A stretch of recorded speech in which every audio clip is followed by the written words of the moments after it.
Hello students, आज हम linear equation of two variable शुरू कर रहे हैं।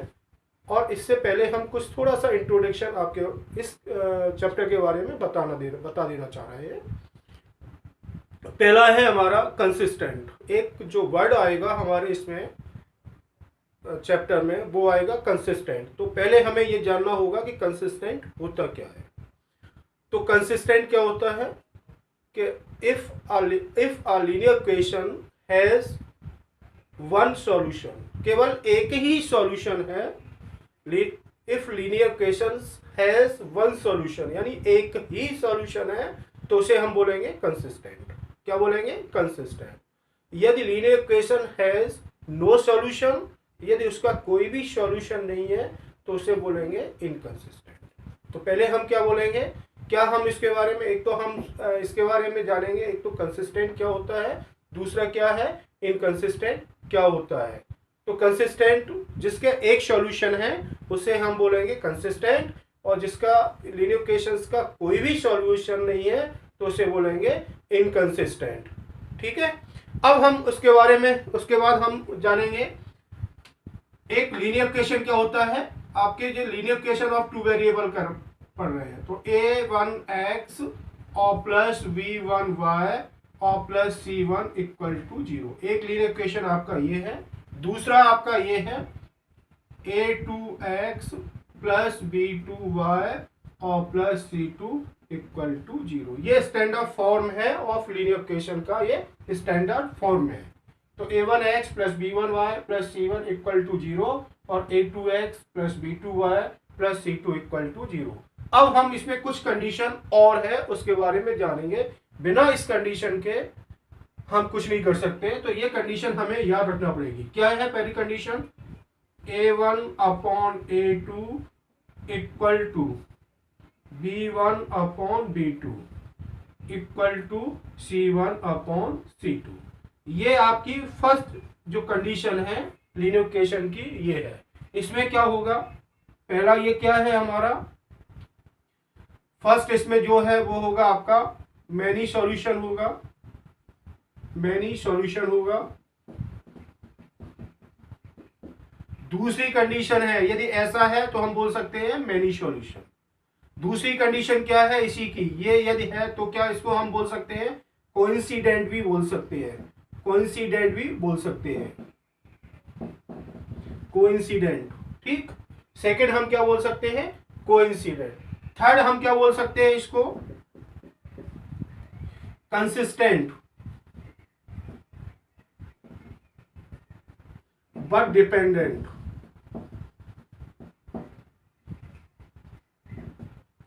ये लेकिन क्या होगा? डिपेंडेंट होगा। तो एक क्या है, फर्स्ट जो हमारी कंडीशन है a1 upon a2 equal to b1 upon b2 equal to c1 upon c2। तो इसमें क्या होगा, यदि कोई पूछता है मैनी सॉल्यूशन क्या है, मैनी सॉल्यूशन क्या है, इसका मैनी सॉल्यूशन क्या है, तो हमारी ये कंडीशन आना चाहिए। यदि कोई पूछता है कोइंसिडेंट है कि नहीं है, तो हमारी ये कंडीशन आना चाहिए। तीसरी कोई पूछता है कंसिस्टेंट है या नहीं है, तो भी हमारी ये कंडीशन आनी चाहिए। ठीक है। अब ये सेकंड है कंडीशन हमारी, फर्स्ट कंडीशन हो गई। अब सेकंड कंडीशन है a1 upon a2 equal to v1 upon v2 is not equal to c1 upon c2। ये सेकंड कंडीशन है। तो इसमें क्या क्या होगा, एक तो फर्स्ट क्या होगा, नो सॉल्यूशन होगा। सेकंड क्या होगा, नो सॉल्यूशन है तो क्या होगा, पैरेलल लाइन होगी। तीसरा क्या होगा, इनकंसिस्टेंट होगा।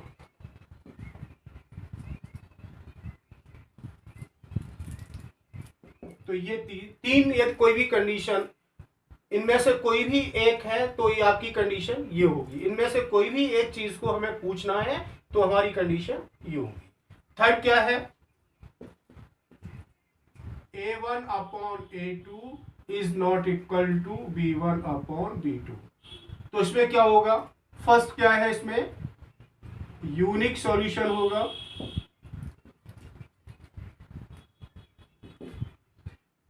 सेकंड क्या होगा, कंसिस्टेंट होगा।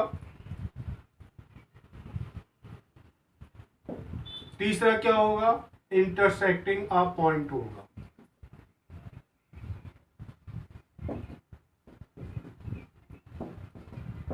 तो ये हमारे तीन कंडीशन बहुत जरूरी है, इसको हमें इसके बेस पे बहुत सारे क्वेश्चन करना है। इन तीन कंडीशन के बेस पे हमें बहुत सारे क्वेश्चन करना है, तो हमको पहले ये तीन कंडीशन अच्छी तरह याद होना चाहिए। ठीक, अब आपकी ये दो इक्वेशन दिए हैं, linear equation of two variable की दो इक्वेशन दी है। अब हमको इनको सॉल्व करना है, इस टाइप के क्वेश्चन को सॉल्व करना है। तो सॉल्व करने के लिए अलग अलग तरीके हैं, वो क्या क्या तरीके हैं उसके बारे में हम पहले जानते हैं। क्या तरीका है, पहले तो हमारा क्या है, पहला जो इसका मेथड है वो ग्राफिकल मेथड है।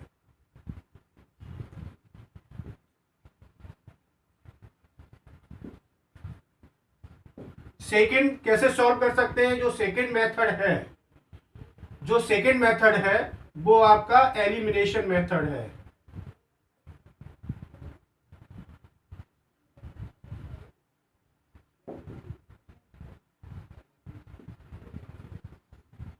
थर्ड आपका जो मेथड है वो आपका सब्स्टिट्यूशन मेथड है।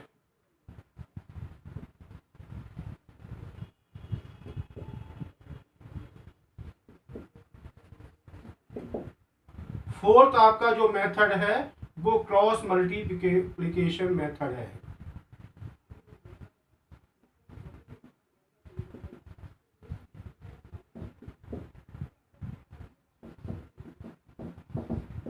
तो कोई भी दो आपके जो linear equation of two variable के हैं उनको इन चार मेथड से हम उसको सॉल्व कर सकते हैं, और ये चारों मेथड इस चैप्टर में हम सॉल्व करेंगे। चारों मेथड के क्वेश्चन अलग अलग चैप्टर में, अलग अलग उसमें एक्सरसाइज में, ये आपके इस चैप्टर में आपके अलग अलग एक्सरसाइज में ये चारों मेथड दिए हैं जिनको हम आगे सॉल्व करेंगे। अब हम इसके कुछ क्वेश्चन सॉल्व करते हैं। ठीक है, नाउ इस क्वेश्चन को हम सॉल्व करते हैं। इसमें क्या दिया है, एक्सरसाइज 3.1 का है, और ये हम एनसीईआरटी बेस्ड क्वेश्चन कर रहे हैं। इसमें क्या दिया है, Aftab tell his daughter 7 years ago I was 7 times as old as you, also 3 years from now I shall be 3 times as old as you be। और इसको हमें क्या करना है, एल्जेब्रिकली रिप्रेजेंट करना है और ग्राफिकली रिप्रेजेंट करना है। केवल रिप्रेजेंट करना है, सॉल्व नहीं करना है। हमें इसको क्या करना है, एल्जेब्रिकली रिप्रेजेंट करना है और इसको हमें ग्राफिकली रिप्रेजेंट करना है। इस क्वेश्चन को हमें एल्जेब्रिकली और ग्राफिकली रिप्रेजेंट करना है। तो क्या है, इसमें एक आफ्ताब है और एक उसकी डॉटर है। तो इसमें हम प्रेजेंट एज मानेंगे, आफ्ताब की मानेंगे और उसके डॉटर की एज मानेंगे। तो इसमें हमने माना let present age of Aftab be X years and age of his daughter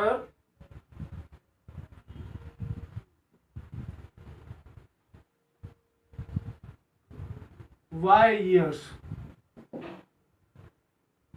तो आफ्ताब की हमने प्रेजेंट एज X मान ली और डॉटर की हमने प्रेजेंट एज Y मान ली। अब क्या कह रहे हैं, 7 years ago, एगो मीन्स एगो के लिए हम क्या करेंगे, सब्ट्रैक्ट करेंगे, और आफ्टर के लिए हम क्या करेंगे, ऐड करेंगे। एगो के लिए हम क्या करेंगे, सब्ट्रैक्ट करेंगे और आफ्टर के लिए ऐड करेंगे।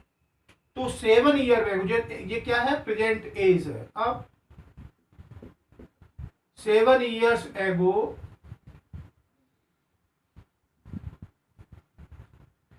As of Aftab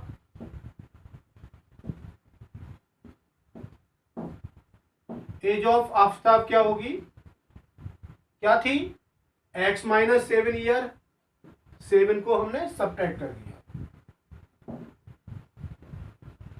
and as of daughter क्या हो जाएगी,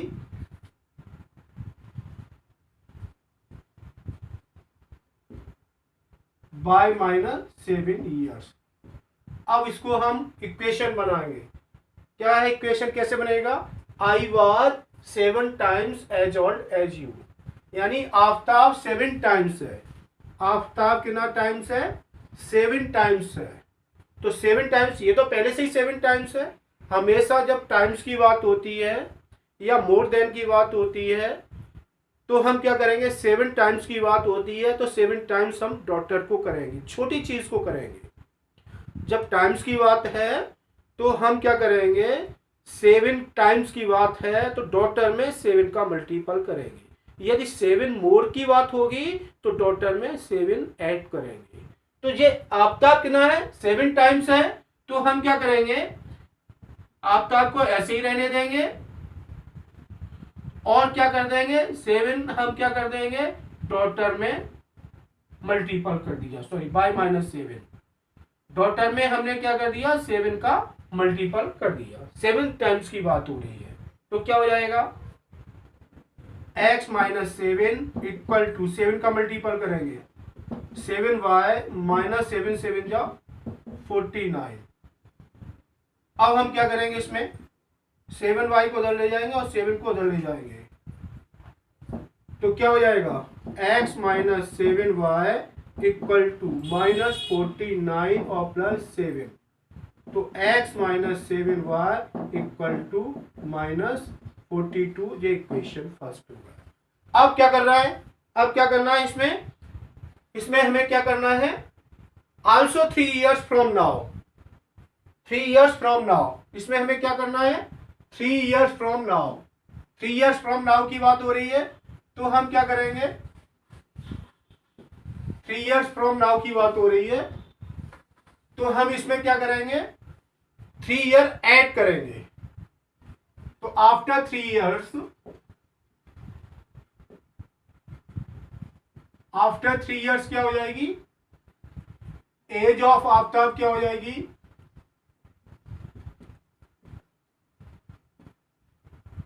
x + 3 years हो जाएगी and as of daughter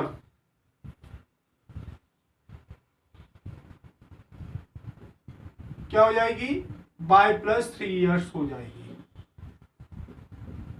after 3 years क्या हो जाएगी, आफ्ताब कितना है, 3 years, 3 times है।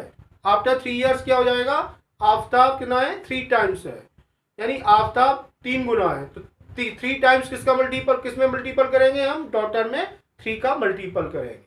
जैसे ये किया था हमने, 7 का मल्टीपल डॉटर में किया था, ऐसे ही हम क्या करेंगे अब की बार अगेन। तो क्या हो जाएगा, x + 3, ये आफ्ताब 3 times है तो हम क्या करेंगे, 3 किसमें करेंगे, डॉटर में 3 का मल्टीपल कर दिया तो क्या हो जाएगा, x + 3 इक्वल टू 3y + 9। तो क्या हो जाएगा, 3y को उधर ले जाएंगे, 3 को उधर ले जाएंगे तो x - 3y इक्वल टू 9 - 3। तो x - 3y इक्वल टू 6। ये इक्वेशन सेकेंड हो गया। ये इक्वेशन आपका फर्स्ट है, ये इक्वेशन आपका सेकेंड है, ये आपका एल्जेब्रिकली रिप्रेजेंट हमने इसको कर दिया। इस इक्वेशन को क्या कर दिया हमने, इसको क्या कर दिया, ये इक्वेशन में बन गए तो ये आपका एल्जेब्रिकली रिप्रेजेंट हो गया। अब हम इसको ग्राफिकली रिप्रेजेंट करना है। क्या करना है, ग्राफिकली रिप्रेजेंट करना है इसको। अब हमें इसको क्या करना है, ग्राफिकली रिप्रेजेंट करना है। तो फर्स्ट इक्वेशन ये है, सेकेंड इक्वेशन ये है।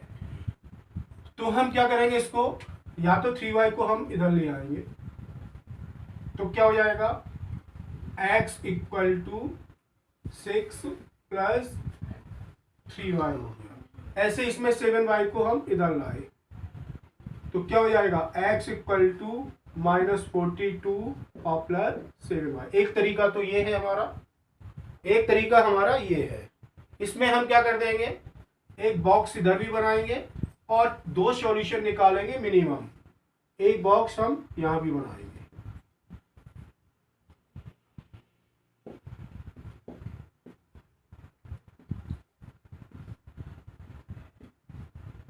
तो दो सॉल्यूशन हम इसके निकालेंगे। पहले हमने क्या कर दिया, y इक्वल टू हमने 0 रखा, y इक्वल टू 0 रखा, तो 6 प्लस 3 इंटू 0, तो क्या हो जाएगा 6 प्लस 0 इक्वल टू क्या आ जाएगा 6, तो x इक्वल टू 6 आ गया।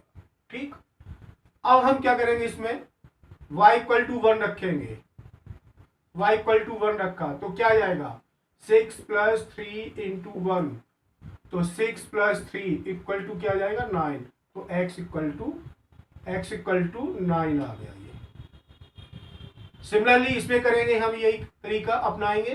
क्या करेंगे, y इक्वल टू हमने 0 रखा, y इक्वल टू हमने 0 रखा, तो x कितना हो जाएगा -42 हो जाएगा। अब हमने क्या कर दिया, y इक्वल टू 6 रख दिया, y इक्वल टू 6 रख दिया, तो कितना हो जाएगा 6 7 जा -42 प्लस 7 इंटू 6, तो -42 और प्लस 7 6 जा 42, कितना आ जाएगा 0 आ गया। तो ये आपका आ गया। अब हमें इसको ग्राफिकली रिप्रेजेंट करना है, तो ग्राफिकली रिप्रेजेंट करने के लिए हम क्या करेंगे, ग्राफ बनाएंगे। ग्राफ बनाने के लिए हमें क्या करना पड़ेगा, कार्टेशियन प्लेन लेना पड़ेगा, तो ये आपका कार्टेशियन प्लेन हो गया। अब इसमें हम क्या करेंगे, माइनस में गया 42 तक माइनस, तो हम क्या करेंगे 6 6 का ले लो, यहां 1 2 3 4 5, थोड़ा सा छोटा और ले लो उसमें, 1 2 3 4 5 6 एंड 7, ये हमने यूनिट ले ली, एक छोटी छोटी यूनिट ले ली 6 6 की। ये आपका -6 -12 -18 -24 -30 -36 और -42, ऐसे इसमें लेंगे 6 12 18 और 24। बाएं में भी ऐसे ही लेंगे 6 एंड 12। अब ले लो x equal to 6 y equal to 0, x equal to 6 और y इक्वल टू 0, ये हो गया पॉइंट। और x इक्वल टू 9, 9 कहाँ है, ये x इक्वल टू 9, ये आपका 9 है बीच में, 6 और 12 के बीच में 9 है। और y इक्वल टू 1, 1, ये y इक्वल टू 1 ये है आपका, y इक्वल टू 1 ये है, ये आपका 9 है यहाँ, 6 9 12, 3 का डिफरेंस आ गया बीच में, तो ये 6 है, 6 0 है ये, और ये क्या है 9 और 1 है, और इसको हम ग्राफ खींचेंगे, ये आपका ऐसे ग्राफ हो गया सीधी लाइन। ऐसे ही x इक्वल टू -42 और y इक्वल टू 0, -42 और y इक्वल टू 0 ये है। अगेन 6 y इक्वल टू 6 और x इक्वल टू 0 ये है, x इक्वल टू 0 और y इक्वल टू 6 ये है, तो इसका ऐसे होगा ये। तो ये आपका ग्राफिकली रिप्रेजेंट हो गया, केवल हमें रिप्रेजेंट करना है ग्राफिकली, और कोई सॉल्व नहीं करना है, एल्जेब्रिकली रिप्रेजेंट करना है और ग्राफिकली रिप्रेजेंट करना है। ये क्वेश्चन करते हैं, सेकंड क्वेश्चन सॉल्व करते हैं इसको। The coach of A cricket team wise 3 bats and 6 balls 4 RS 3900. Later she was under bat and 2 more balls from RS 1300. इसको भी हमें क्या करना है, रिप्रेजेंट करना है, एल्जेब्रिकली और ग्राफिकली रिप्रेजेंट करना है। एल्जेब्रिकली और ग्राफिकली हमें इसको रिप्रेजेंट करना है। तो क्या करेंगे इसको, इसमें हम कॉस्ट मानेंगे, क्या मानेंगे, cost of ball and cost of bat. ठीक, तो इसमें मान लिया हमने let cost of one weight is RS X and cost of one wall be RS Y। हमने क्या मान लिया, बेड की कॉस्ट X रुपए है और वॉल की कॉस्ट Y रुपीज है। तो क्या कह रहे हैं, 3 बेड्स है, एक बेड की कीमत X रुपए है, तो 3 बेड की कितनी हो जाएगी, 3 बेड की कितनी हो जाएगी, 3x हो जाएगी। एक बेड की x है तो 3 बेड की 3x, 3 का मल्टीपल हो जाएगा। ऐसे ही एक बॉल की कीमत y रुपीज है, तो 6 बॉल्स की कितनी हो जाएगी, 6 बॉल्स की कितनी हो जाएगी, 6y हो जाएगी। और इन दोनों की कॉस्ट टोटल कितनी है, 3900 है, तो 3x और प्लस 6y इक्वल टू 3900। ये इक्वेशन आपकी फर्स्ट हो गई। सिमिलरली अब क्या कह रहे हैं, अंदर बेड, अंदर मीन्स एक बेड, दूसरा एक बेड खरीदते हैं, तो एक बेड की कीमत कितनी है, x रुपीज प्लस 2 मोर बॉल, यानी और 2 बॉल, 2 बॉल की कॉस्ट कितनी हो जाएगी, 2y हो जाएगी। और कितनी है ये, 1300 है। ये आपका इक्वेशन सेकंड हो गया। तो ये आपका एल्जेब्रिकली रिप्रेजेंट हो गया, ये इक्वेशन आपका एल्जेब्रिकली रिप्रेजेंट हो गया। अब हम इसको ग्राफिकली रिप्रेजेंट करना है, इसको हमें ग्राफिकली रिप्रेजेंट, हाँ, ये आपका इक्वेशन फर्स्ट है, ये आपका इक्वेशन सेकंड है। इसमें हम क्या करेंगे, फिर बॉक्स बनाएंगे फिर सेम, और 2 सॉल्यूशन निकालेंगे। अब हम दूसरा तरीका अपना रहे हैं, इसमें x इक्वल टू 0 रखा हमने, तो x इक्वल टू 0 रखा, तो ये टर्म तो पूरा 0 हो जाएगा, x इक्वल टू 0 रखा, ये टर्म 0 हो जाएगा। क्या बचेगा आपका, 6y इक्वल टू 3900, तो y इक्वल टू 3900 अपॉन 6, तो क्या हो जाएगा, 6 6 जा 36, बची कितना 3, 6 5 जा 30 और 0, तो ये आपका हो जाएगा 650 हो जाएगा। अगेन अब हमने क्या किया, अब हमने किया y इक्वल टू 0 रखा, y इक्वल टू 0 रखा, तो x कितना हो जाएगा, 1300 हो जाएगा। y इक्वल टू 0 रखा, तो 3x इक्वल टू 3900, y 0 हो गया आपका, तो x क्या हो जाएगा, 3900 अपॉन 3, 3 1 जा 3, 3 3 जा 9 और 0, तो ये हो गया आपका। सिमिलरली हम क्या कर रहे हैं, इसमें भी वही कर रहे हैं, हम तरीका अपना रहे हैं।